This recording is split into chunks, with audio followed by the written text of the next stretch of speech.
भनिन्छ नि, मूर्ख मानिसले जानेको कुरा भन्दछ, तर बुद्धिमान मानिसले आफूले भनेको कुरा चाहिँ राम्रोसँग जान्दछ। नमस्कार अनि स्वागत छ यहाँहरू सम्पूर्णलाई ज्ञानकुण्डको अर्को नयाँ कथा श्रृङ्खलामा।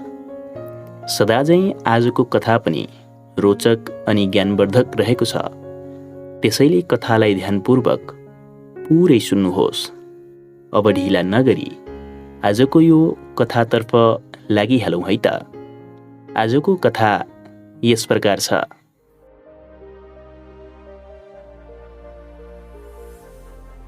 धेरै पहिलेको कुरा हो। भगवान गौतम बुद्ध र उनका शिष्यहरू भएर एउटा जङ्गलको बाटो पैदल यात्रा गर्दै थिए। उनीहरू त्यो जङ्गल पारीको एउटा गाउँमा मानिसहरूलाई जीवनको शिक्षा दिनका लागि भनेर हिँडिरहेका थिए। जङ्गल धेरै ठुलो थियो, घनाघोर थियो। उक्त जङ्गलमा गौतम बुद्ध अनि उनका शिष्यहरू शान्त स्वभावले पैदल यात्रा गरिरहेकै क्रममा धेरै बेर पैदल यात्रा गरिसकेपछि उनीहरू विश्राम गर्ने भनेर एउटा अग्लो रुखको छाहारीमा बस्छन्। छाहारीमा बसिरहेको क्रममा गौतम बुद्धका शिष्यहरूमध्ये भर्खरै केही दिन अगाडि आएको एकजना नयाँ शिष्यले बुद्धलाई प्रश्न गर्छ, गुरु, तपाईँले हामीलाई धेरैजसो समय यही भन्नुहुन्छ कि हामी मौन भएर बस्नुपर्छ, हामी चुप लागेर बस्ने बानी बसाल्नुपर्छ। तपाईँले यस्तो किन भनिरहनु भएको छ भनेर मैले बुझ्न सकिरहेको छैन। मलाई थाहा छैन मेरा साथीहरूले यो कुरा जानेका छन् कि छैनन्, तर म तपाईँको शिष्य भएको भर्खरै केही दिन मात्रै भएको छ र तपाईँले धेरैजसो समय यही कुरा भनिरहँदा मलाई यो कुराको बारेमा धेरै जान्ने इच्छा छ गुरु। मलाई यसको बारेमा प्रस्ट्याइदिनुहोस् न। केही दिन मात्र अगाडि आएको त्यो शिष्यले गौतम बुद्धलाई यस्तो प्रश्न गरेपछि गौतम बुद्ध मुसु मुसु हाँस्छन् अनि सबै शिष्यहरूतर्फ हेर्दै उनले त्यो शिष्यलाई भन्न थाल्छन्, हामी जान भनेर हिँडेको गाउँ हामी पहिलो पटक जाँदैछौँ। यही क्रममा हामीले अहिले बाटोमा विश्राम गरिरहेका छौँ। विश्राम गरिरहेको समयमा तिमीले यस्तो प्रश्न गर्नु हाम्रो विश्रामको समयको सबैभन्दा राम्रोसँग सदुपयोग हुनु हो। तिमीले यो प्रश्न गर्यौ, म ज्यादै नै खुसी छु। त्यसैले मैले आज तिमीहरूलाई मैले कहिल्यै नभनेको एउटा अनौठो, रोचक अनि तिमीले भनेको प्रश्नको उत्तर दिने एउटा प्रसङ्ग सुनाउने छु। यो प्रसङ्गलाई तिमीहरूले एकदमै ध्यानपूर्वक सुन्नु। गौतम बुद्धले अझै भने, मैले तिमीहरूलाई यो प्रसङ्ग सुनाएपछि अझै मौन रहनुका 5वटा फाइदाहरू पनि बताउने छु, जुन तिमीहरू सबैले सुन्नु अति आवश्यक छ। यसलाई पनि तिमीहरूले यो प्रसङ्गपछि एकदमै ध्यानपूर्वक सुन्नु।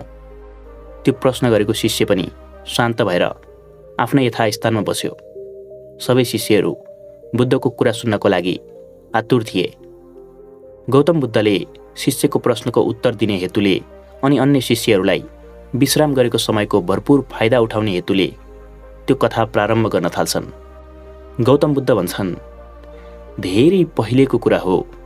एकजना भेडा चराउने मानिस थियो। त्यो मानिस एकदमै बहिरो थियो। उसले कुनै पनि कुरा लेस मात्र पनि सुन्न सक्थेन। पूर्ण रूपमा बहिरो त्यो मानिस, कानै सुन्न नसक्ने त्यो मानिस। उसले धेरै भेडाहरू पालेको थियो। उसले दिनहुँ जस्तो बिहानको खाना खाएपछि आफ्ना सबै भेडाहरूलाई लिएर एउटा ठुलो र फराकिलो घाँसे मैदानमा लगेर चराउने गर्थ्यो। त्यो घाँसे मैदान एउटा अग्लो पहाडको फेदीमा थियो।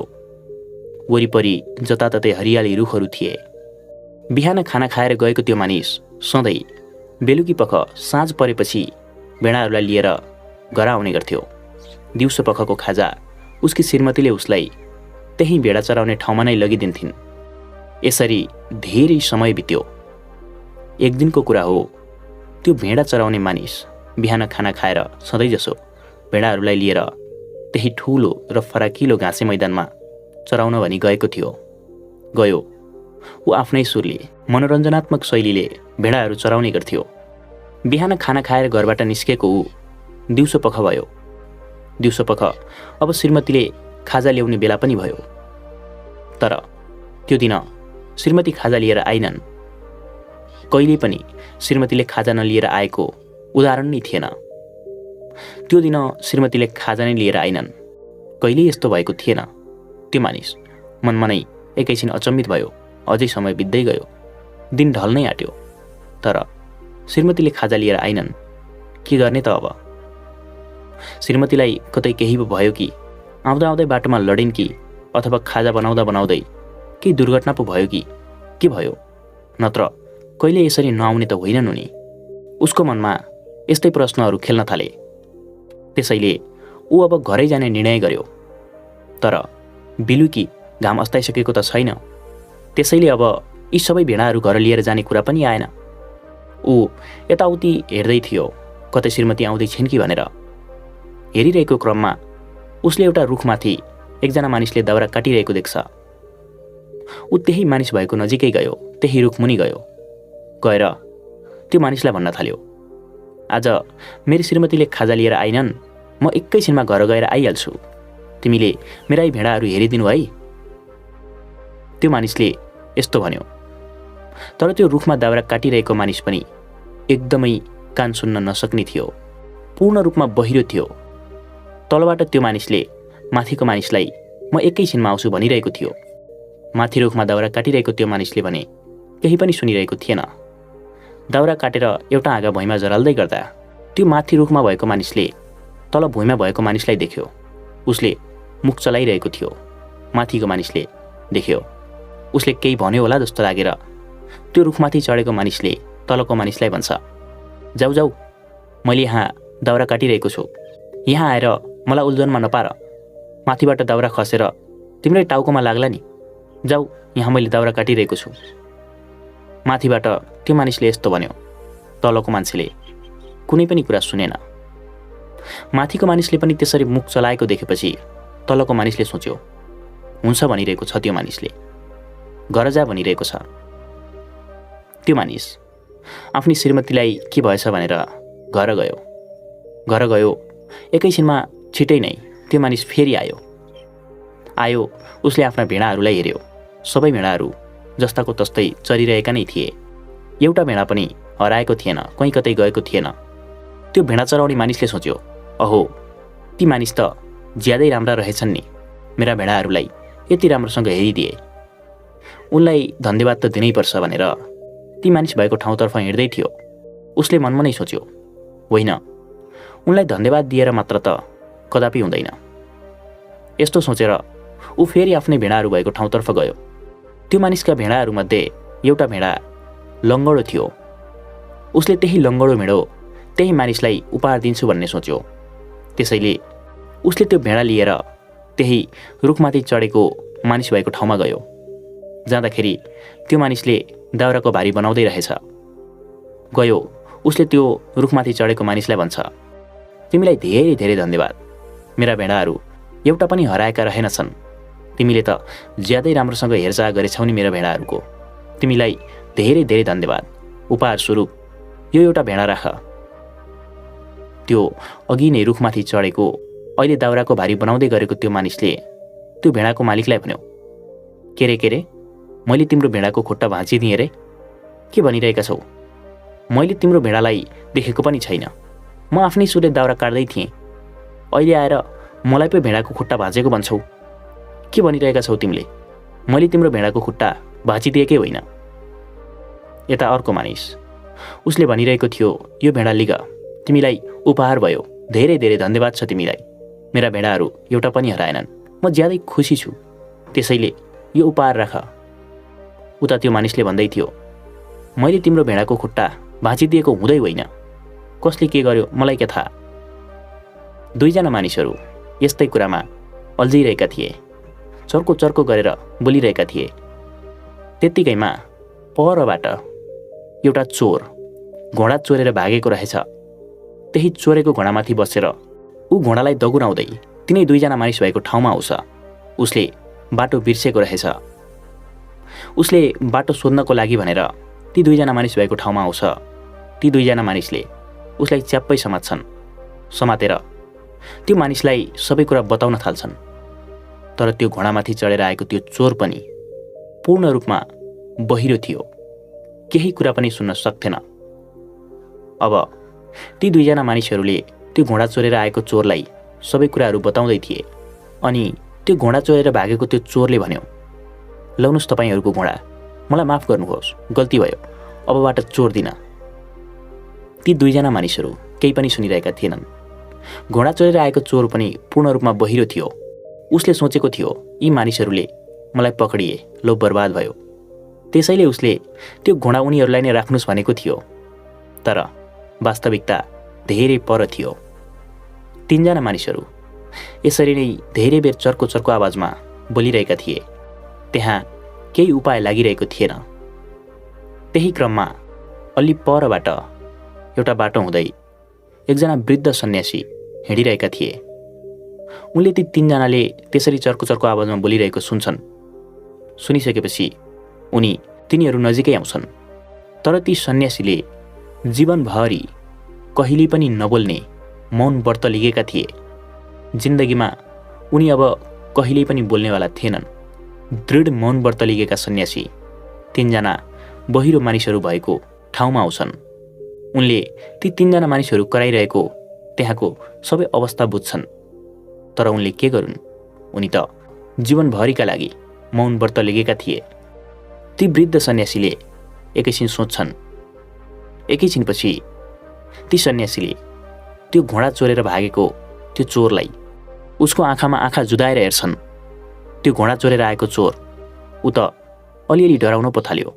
ती सन्यासीले यसरी हेरिरहेका थिए कि त्यो चोरलाई लाग्यो, अहो कसरी हेरिरहेका छन् यिनले, कतै सम्मोहित नै गर्दैलान् जस्तो। त्यो चोर एकदमै डरायो। वृद्ध सन्यासीले उसलाई एकटकले हेरिरहेका थिए, आँखा पनि नझिम्क्याइकन। चोर ज्यादै डरायो। डराएको चोर एकैछिनमा त्यही घोडा समातेर फेरि भागिहाल्यो। ऊ कहाँ गयो कसैलाई थाहै भएन। त्यो चोर त्यसरी भागिसकेपछि फेरि ती वृद्ध सन्यासीले त्यो भेडा चराउने मानिसको आँखामा एकटकले हेर्न थाले। उनले आँखा नझिम्क्याइकन उसको आँखामा आँखा जुदाएर हेरिरहेका थिए। त्यो भेडा चराउने मानिस पनि मनमा नै डरायो। अहो कसरी एकटकले हेरिरहेका, कतै सम्मोहित नै गर्दैलान् जस्तो। के गरिरहेका छन् यिनले? ती वृद्ध सन्यासी पूर्ण रूपमा स्थिर भएर उसको आँखामा हेरिरहेका थिए। त्यो भेडा चराउने मानिस पनि बिस्तारै बिस्तारै डराउँदै गयो। अब के गर्ने उसले? बोलेको कसैले सुन्दैन। ती सन्यासीले जीवनभरि मौन व्रत लिएका छन्। हुन त यो कुरा तिनीहरू कसैलाई पनि थाहा थिएन। तर पनि ती सन्यासीले त्यसरी एकटकले हेरिरहँदा त्यो भेडा चराउने मानिस पनि चुपचाप आफ्ना भेडाहरूलाई खेद्दै खेद्दै घरतिर लाग्यो। अब त्यो बाँकी थियो दाउरे, जसले दाउराको मुठा बानिसकेको थियो। उसलाई पनि ती वृद्ध सन्यासीले एकटकले हेर्न थाले। त्यो दाउराको भारी बाँधिसकेको मानिस ऊ पनि भित्रभित्रै डराउन थाल्यो। अहो कसरी हेरिरहेका यिनले, कतै सम्मोहित नै गर्दैलान् जस्तो। एकैछिनमा त्यो मानिस पनि आफूले बनाइसकेको दाउराको भारी बोकेर आफ्नो घरतिर लाग्यो।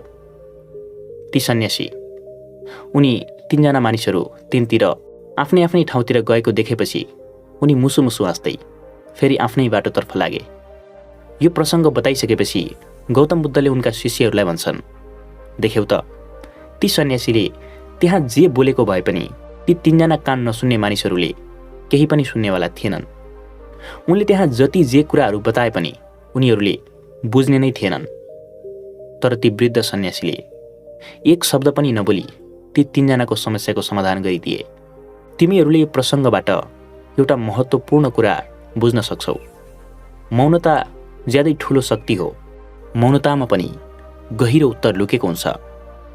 हामीहरूमध्ये धेरै मानिसहरूले आफू बोलेर आफ्ना कुराहरू प्रस्ट्याउन खोज्छौँ, आफ्नो मत राख्न खोज्छौँ। तर कतिपय अवस्था यस्ता हुन्छन् जहाँ मौनताले नै सबैभन्दा सही उत्तर दिन सक्छ। ती सन्यासीले जे गरे वास्तवमै ठिक गरे। उनले त्यहाँ मौन व्रत लिनु र नलिनुमा कुनै फरक थिएन, किनकि त्यहाँ केवल मौनताले मात्रै त्यो समस्याको समाधान गर्न सक्थ्यो। र ती सन्यासीले त्यही नै गरे जुन गर्नुपर्ने थियो। गौतम बुद्धले त्यो प्रसङ्ग सुनाएर सक्छन्। त्यसपछि उनले आफ्ना शिष्यहरूलाई पहिले नै भनेका थिए, यो प्रसङ्ग पश्चात 5वटा अति महत्त्वपूर्ण कुराहरू, जुन कुराहरू मौन बस्ने मानिसले मात्रै पाउन सक्छ। गौतम बुद्धले सबै शिष्यहरूलाई भन्छन्, तिमीहरूले यसलाई सुन्नु अति आवश्यक छ। मौन रहनुको सबैभन्दा पहिलो अनि सबैभन्दा महत्त्वपूर्ण फाइदा हो। यदि कुनै मानिसले कम बोल्ने बानी बसाल्छ र ऊ शान्तसँग बस्छ भने ऊ अन्य मानिसहरूसँग धेरै र नचाहिने कुराहरूमा बहस नै गर्दैन, जसले गर्दा उसले आफूले गर्ने काममा कुनै बाधा अड्चन बिना लगातार ध्यान दिएर काम गर्न सक्छ। हो, जो मानिस धेरै बोल्छ ऊ बोल्दै जाँदा अझै नयाँ प्रसङ्गहरू निस्कँदै जान्छन् र नयाँ प्रसङ्ग निस्केपछि अझै नयाँ, यसरी कुराहरू सकिनै मान्दैनन्। तर जो मानिस मौन बस्न जानेको छ त्यो मानिस अरू मानिसहरूसँग नचाहिने कुराहरूको झन्झटमा पर्दैन। ऊ त आफूले गर्ने काममा पूर्ण रूपमा ध्यान दिएर त्यो कामलाई अगाडि बढाउन सक्छ। तिमीहरू सबैले यो कुरा एकदमै गहिरिएर बुझ्नु। अनि दोस्रो कुरा, जो मानिस कम बोल्छ र जरुरी परेको बेलामा मात्र बोल्छ, तब उसले बोल्दाखेरि अन्य अरू मानिसहरूले उसको कुरालाई ध्यानपूर्वक सुन्न थाल्छन् र उसको कुरालाई एकदमै महत्त्व दिन्छन्। हो, जो मानिस चुप्प लागेर बस्छ, चाहिने बेलामा मात्रै चाहिने कुराहरू बोल्छ, त्यो मानिसका कुराहरूलाई अन्य मानिसहरूले एकदमै महत्त्वका साथ हेर्ने र सुन्ने गर्छन्। यस्तो किन हुन्छ त? हो, यो मानिसहरूको दिमागी प्रक्रिया हो।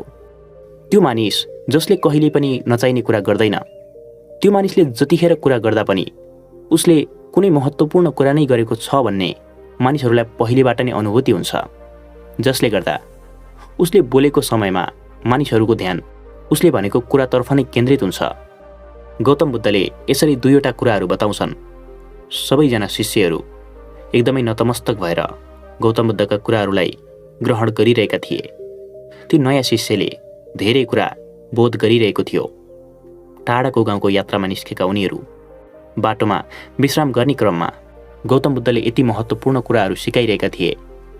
दुईवटा कुराहरू बताइसकेका उनले तेस्रो कुराको रूपमा उनीहरूलाई भन्छन्, मौन बस्ने र चाहिएको बेलामा चाहिएको कुरा मात्र बोल्ने गर्नाले कसैले पनि आफ्नो बोलीमा नियन्त्रण गर्न सक्छ, जसले गर्दा कोही मानिसले कुरै कुरामा बहकिएर आफ्ना निजी कुराहरूलाई पनि अरूको अगाडि खुलासा गर्नबाट बच्ने गर्छ।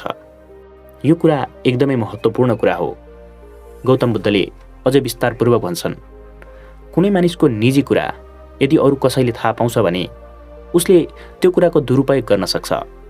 अनि यो कति बेला हुन सक्छ त? यदि कुनै मानिसको धेरै बोल्ने बानी छ भने उसले कुरा गरिरहेको क्रममा नयाँ प्रसङ्ग निस्कन्छ अनि त्यो प्रसङ्गबाट अझै नयाँ प्रसङ्ग, यसरी गर्दै जाँदा ऊ कुरै कुरामा बहकिएर आफ्ना निजी कुराहरू पनि भन्न सक्छ। यसलाई कसैले पनि नकार्न सकिँदैन। आफ्नो निजी गोपनीयता कायम नराख्नाले धेरै मानिसहरूको सम्बन्धहरू पनि बिग्रने गर्छ। त्यसले गर्दा जो मानिस चुप्प लागेर बस्छ उसले एक त नचाहिने कुराहरू गर्दै गर्दैन अनि आफूले के बोलिरहेको छ भनेर उसलाई थाहा हुन्छ, जसले गर्दा आफ्नो बोलीमा नियन्त्रण पाएको उसले यस्ता कुराहरू हुनबाट पूर्ण रूपमा जोगिने गर्छ। गौतम बुद्धले तीनवटा कुराहरू बताइसकेका थिए। चौथो कुराको रूपमा आफ्ना शिष्यहरूलाई उनले भन्छन्, हामी चुप लाग्न सिक्नु भनेको हामीले अरूको कुरा एकदमै ध्यानपूर्वक सुन्नु पनि हो र हामीले आफू बोल्नुभन्दा अरूको कुरा सुन्नु अझै महत्त्वपूर्ण कुरा हो। किनकि हामीले बोल्दा हामीले त्यो कुरा मात्रै बोल्छौँ जे हामीलाई पहिलेदेखि नै थाहा भएको हुन्छ, तर हामीले सुन्दा हामीले त्यस्ता कुराहरू पनि सुन्न सक्छौँ जुन हामीलाई पहिले थाहा भएको हुँदैन। हामीले नयाँ कुराहरू पनि सिक्न सक्छौँ। त्यसैले हामी मौन रहनु एकदमै जरुरी हुन्छ। त्यसैले म त भन्छु, मौन बस्नु एक शक्तिशाली मानिस बन्नु नै हो। किनकि जो मानिस मौन बस्छ त्यो मानिसले अर्को मानिसलाई उसँग नलडिकनै हराउन सक्छ। मौनतामा त्यस्तो शक्ति हुन्छ। गौतम बुद्धले चुप लाग्नुको पाँचौं अनि अन्तिम फाइदाको रूपमा आफ्ना शिष्यहरूलाई गम्भीर हुँदै भन्छन्, हेर, चुप लाग्नाले कसैलाई पनि राम्रोसँग सोच्ने र विचार गर्ने समय मिल्छ, जस कारणले गर्दा उसले आफ्नो जीवनमा होस् या आफूले गर्ने साना साना कार्यमा नै किन नहोस्, उसले राम्रो निर्णय लिन सक्छ। हो, बुद्धले भन्छन्, जीवनमा हरेक सानो कामदेखि लिएर ठुलो कामसम्म हामीले गरेका निर्णयले धेरै नै ठुलो प्रभाव पार्छ। त्यसैले हामीले हरेक कामको निर्णय एकदमै सोच विचार गरेर गर्नु अति आवश्यक हुन्छ। सोच विचारेर निर्णय कसले लिन सक्छ त आखिर? त्यो मानिस जसले धेरै बोल्छ, नचाहिने कुराहरूमा समय व्यर्थ खेर फाल्छ, त्यसले कि राम्रा कुराहरूको बारेमा चिन्तन गर्ने, सोच्ने, मौन रहन जानेको मानिसले? शिष्यहरू सबैले एकै पटकमा उत्तर दिन्छन्, हो गुरु, मौन बस्न सिकेको मानिसले। गौतम बुद्ध मुसुमुसु हाँस्छन्, तिमीहरूले ठिक भन्यौ। जो मानिस मौन रहन सिकेको हुन्छ उसले जीवनमा गर्ने हरेक निर्णय अर्थपूर्ण हुन्छ। उसले राम्रोसँग सोच विचार गरेको निर्णयले भविष्यमा उसलाई निश्चय नै फाइदा पुर्याउँछ र त्यो मानिसले नै त्यो कुरालाई अनुभूति गर्न सक्छ। यसरी मैले तिमीहरूलाई 5वटा फाइदाहरू बताएँ अनि ती वृद्ध सन्यासीले 3जना बहिरो मानिसहरूको समस्याको समाधान केही पनि नबोलेर गरिदिएको प्रसङ्ग पनि सुनाए। अहिलेलाई केही बेर विश्राम पनि गरियो। बाटोमा जाँदै गर्दा कहीँ फेरि थकाइ लागेछ भने फेरि विश्राम गरौँला अनि यस्तै कुराहरू तिमीहरूलाई सिकाउँदै हाम्रो यात्रा तय गरौँला।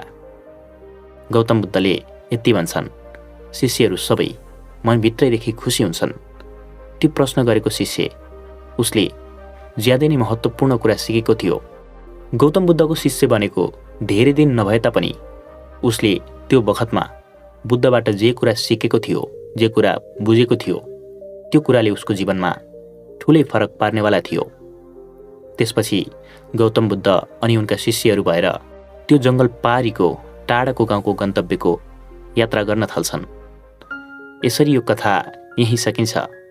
त्यो 3जना कान नसुन्ने मानिसको प्रसङ्ग अनि चुप लाग्नुका 5वटा फाइदाहरू यहाँलाई कस्तो लागे? हामीले पनि यी कुराहरू हाम्रो जीवनमा अनुसरण गर्न सक्यौँ भने साँच्चै नै हामी पनि यी कुराहरूबाट ज्यादै नै लाभान्वित हुनेछौँ। आजको यो कथा यहाँलाई कस्तो लाग्यो? आफ्नो धारणा कमेन्ट बक्समा लेख्न सक्नुहुनेछ। म किरण भण्डारी आजको यस श्रृङ्खलाबाट बिदा हुन चाहन्छु। तपाईँको आगामी जीवन सुख, शान्ति, समृद्धिले भरिपूर्ण रहोस्। हवस् त, नमस्कार।